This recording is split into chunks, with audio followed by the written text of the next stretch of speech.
something doesn't look right in their dash. We're only running on a single engine right now. And I'm going to start by saying, if you've got a, well, this is an 07, I believe this qualifies for any fuel injected Volvo, at least the service manual I've got, 2002 and newer. If you've got a single beep about every 5 seconds, don't believe what Google tells you. Unfortunately, there's one of these Ask the Expert websites, and I'm not knocking the mechanic. The guy says he's like a 27-year marine mechanic, whatever, but he's on 4 or 5 sites posting the exact same thing. He says on a Volvo Penta, if you've got one beep every 5 seconds, it's a low to no oil pressure or an overheat issue. That's not correct. Volvo service manual says if you've got an overheat or an oil pressure issue, it's one continuous beep, just on and off, like 2 beeps a second sort of deal. Not one every 5. One every 5 is a low priority fuel injection computer fault. Like basically like in your car, the check engine light has come on, and that's all it is. Basically it says there is a code in the system that needs to be addressed. Well, that's where I am right now. Had this problem about almost a month now ago. This happened. We were out at the lake, out in Lake Ontario, out at the beach, hanging out for the day.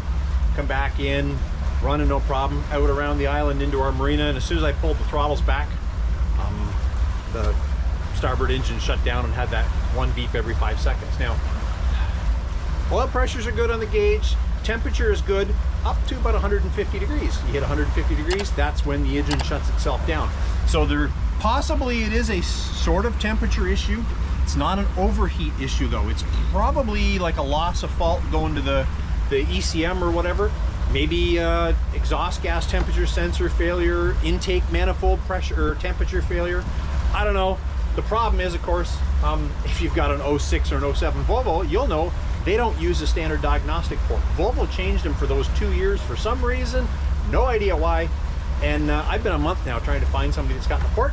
So we are slowly chugging along here at 6 knots. I got well, my charts in kilometers. I got 16 kilometers to go, an hour 43 at this speed, because I'm basically doing, you know, 9.5, 10K.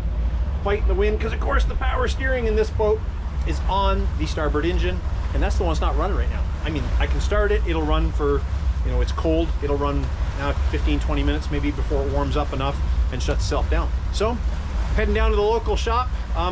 Unfortunately, none of the mobile marine guys have got this special adapter for this engine. The guys in Balboa, they tell me they've got one, so fingers crossed. And we'll have them plug it in, and hopefully it just maybe was an old low oil pressure flash when I pulled the throttles back. Maybe the oil pressure dropped too low too long and that tripped the fault and it's put the engine in limp mode. I don't know. Stick around, I'll update you here in a few minutes.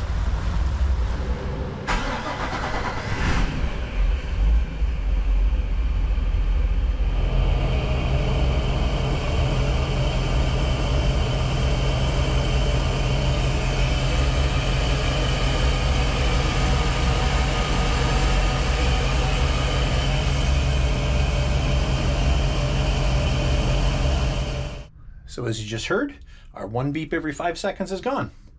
And what was the problem? Well, after I got down here a week ago to the shop, they diagnosed it. Back here, there is a relay box on the side of the engine that's got your trim relays, your ignition relay, and your high pressure fuel pump relay.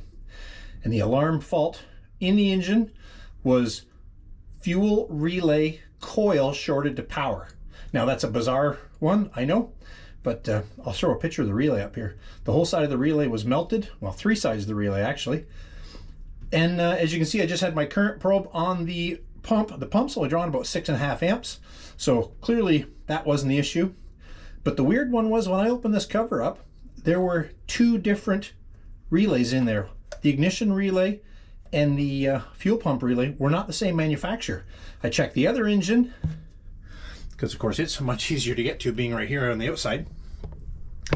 And yeah, the fuel pump relay was different, like different manufacturer than all the other relays on the motor, which tells me somebody has changed that relay before. So of course, burns a relay up a second time, well, then you want to start looking at other stuff. Well, I went down, got my little scope I've got, and got way down here on the side of the engine, traced all the wiring back all the way back to the fuse panel, made sure it wasn't shorted anywhere to, to the casting or something, causing a higher current draw. And I opened this thing up, and I don't know if I can wiggle the camera back in there. Hang on a second. Yeah, it's kind of hard to see, but this box is mostly airspace up top for the relay. The bottom side where all the wires feeds in, it's pretty tiny back there. And what I found when I took the bottom of the box off, the one high current wire for the fuel pump, when they built the boat or the engines almost 20 years ago now, that wire was never pushed all the way up and locked into the little plastic housing. But because of the way the bottom goes on the box, the way it clips on, and the amount of excess wire, there was enough resistance there that when you did plug the relay in, it made a little bit of contact with the relay. And that's the only thing I come up with. You just had a spot where you're getting a high current, or not high current, but a lousy connection, getting some excess heat, and that was causing the relays to burn up. So as soon as I took that box off, I wiggled that wire and felt it was loose, and I pushed it forward, and you actually could hear the little click as it locked into the plastic. And when I put the new relay in, it was tight going in. It was a lot tighter going in than the old one when I took it in and out a couple times trying it. So yeah, so I think I've got it solved with that. We're going next week. Got to run down to the other side of Kingston, because that's the end of boating season. It's ready to put it away for the winter. And yeah, what really season this year kind of sucked, actually. We had some miserable weather. It didn't warm up till like the third week of June. And then we suffered almost a month of having this problem, waiting to find somebody that could plug the boat in and diagnose it for us. But, well, better luck next year, hopefully. So yeah, so moral of the story is, don't always believe what Google tells you, especially with this. This one beep every 5 seconds alarm on a Volvo engine is not automatically over temperature, low coolant pressure, like you will find if you Google it. It's a low priority alarm, and that's what we had. We had a low priority alarm. So anyways, that's about it. Do some video next week when we're going to Kingston. The leaves are starting to change, so of course the colors down through the Thousand Islands are going to look pretty cool. So stick around and watch out for that video. It'll be a couple weeks. Until next time, thanks for watching. See you then.